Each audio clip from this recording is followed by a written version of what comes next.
Hola a todos. Bueno, en esta ocasión me voy a ocupar de un fallo que me parece muy interesante.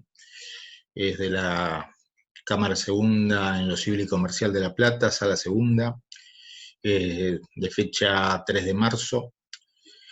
Es una mala praxis, pero tiene, además de los temas de mala praxis en sí, otras cuestiones que me parece que son relevantes y que ameritan la lectura de las más de 40 hojas que tiene.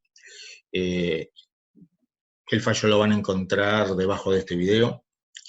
Y una de las cuestiones interesantes es la de la aplicación temporal, porque el hecho es del año 2004 y bueno, fue resuelto en Cámara en este año. Y el vocal preopinante, el doctor Vanegas, que contó con la adhesión del otro vocal, el doctor Jankovich, hace una distinción que no toda la jurisprudencia hace en materia de aplicación temporal del Código Civil y Comercial. Por un lado dice, hay que diferenciar la existencia del daño de la cuantificación del daño.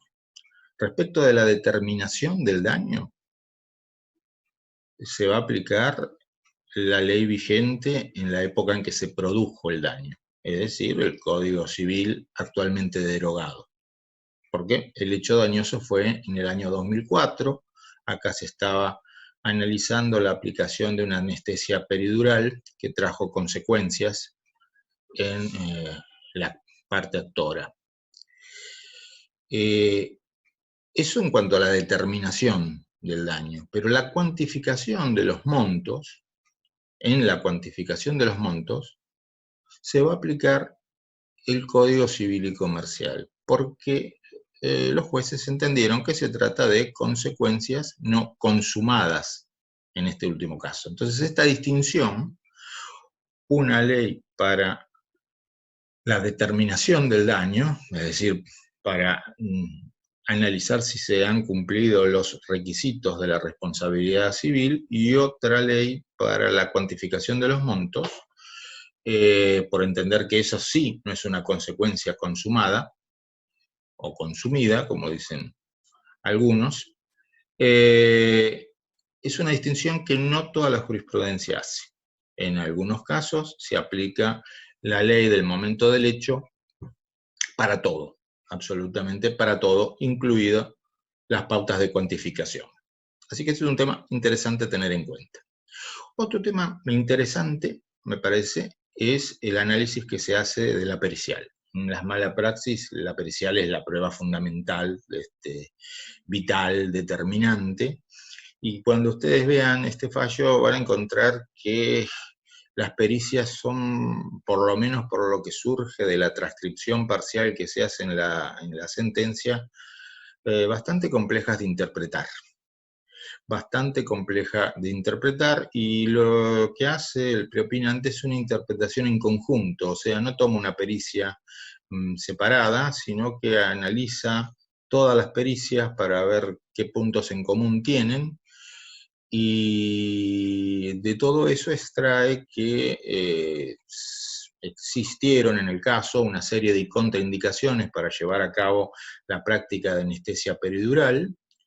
Esas contraindicaciones, algunas de las que contraindicaciones son el estado nervioso de la paciente y la necesidad de contar para su debida ejecución con el auxilio o colaboración de personal idóneo, porque el mismo demandado plantea que contó con la colaboración de una persona extraña a la que no conocía, o sea, uno de los colaboradores en la práctica médica fue un desconocido. Entonces se le achaca al demandado falta de previsión respecto de que no había personal idóneo para colaborar en la práctica, y además no haber tenido en cuenta el estado anímico de la actora, y esas son básicamente las conductas que se le achacan para entender que no ha habido una práctica diligente. Pero es muy interesante el análisis que hace el preopinante de las distintas pericias médicas.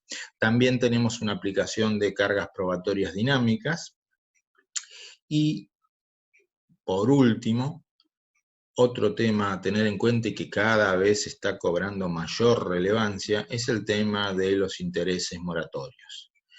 Porque en este caso, como en muchos casos que se están dando hoy día, los jueces hacen una distinción y aplican dos tasas de interés distintas. Me estoy concretando a provincia de Buenos Aires. Interpretando los distintos fallos de la Suprema Corte de la provincia de Buenos Aires, interpretando el fallo Cabrera por un lado e interpretando los fallos Vera y Nidera por el otro, cada vez tenemos más jueces que entienden que corresponde aplicar dos tasas de interés moratorio distintas si el capital de condena fue actualizado al momento de sentencia. Es decir, si cuando se hizo la cuantificación, se cuantificó a valores actuales, no se cuantificó a valores históricos. Es decir, la cuantificación del daño no se hizo a los valores en que se produjo el hecho, sino que se hizo a los valores, por ejemplo, de la fecha de la sentencia. Entonces, si se hizo esto último, si se cuantificó a fecha de sentencia, cada vez más jueces están aplicando el criterio de, desde la fecha del evento dañoso, una tasa de interés moratorio del 6% anual, lo que sería una tasa pura, ¿hasta cuándo? Hasta el momento en que se cuantificó a valores actuales, pongamos la fecha de sentencia, y a partir de ese momento y hasta el efectivo pago, entonces sí la aplicación de la tasa pasiva más alta del Banco Provincia, para depósitos a 30 días. Y es muy interesante en este caso, porque van a ver ustedes que según sea el rubro, las fechas varían. En un caso se tiene en cuenta para la aplicación de la tasa pasiva digital, que es la tasa pasiva más alta, se tiene en cuenta la sentencia de primera instancia y en otro la sentencia de cámara. Me refiero a rubros diferentes. Entonces, tenemos tasa pura del 6% desde el año 2004, donde se produce el hecho dañoso, y después la digital o tasa pasiva más alta, para ser más correcto, desde la fecha en que el respectivo rubro fue cuantificado a valores actuales. Tema importantísimo, en el Departamento Judicial Morón, todos los jueces de la Cámara en lo Civil y Comercial adoptaron ese criterio, así que es cada vez más importante tenerlo en cuenta. Y es importantísimo entonces que esta cuantificación que se haga a valores actuales realmente, valga el juego de palabras, refleje valores actuales. Porque si la cuantificación está desfasada y solo se va a aplicar desde la fecha del hecho hasta la fecha de esa cuantificación a valores actuales una tasa pura del 6%, los montos pueden ser muy bajos, sobre todo en épocas inflacionarias. Entonces, para decirlo de otra manera, si la cuantificación a valores actuales realmente está actualizada, la tasa pura del 6% puede no causar un gran perjuicio para ese acreedor que tuvo que esperar un montón de años para cobrar su acreencia. Pero si esa cuantificación a, entre comillas, valores actuales, no refleja los valores actuales y es inferior, en la práctica el acreedor va a estar recibiendo un monto inferior al que le corresponde y no se va a cumplir el requisito de reparación plena que establece el Código Civil y Comercial. Un tema importantísimo. Bueno, nos vemos en el próximo video. Gracias por la atención. Hasta luego.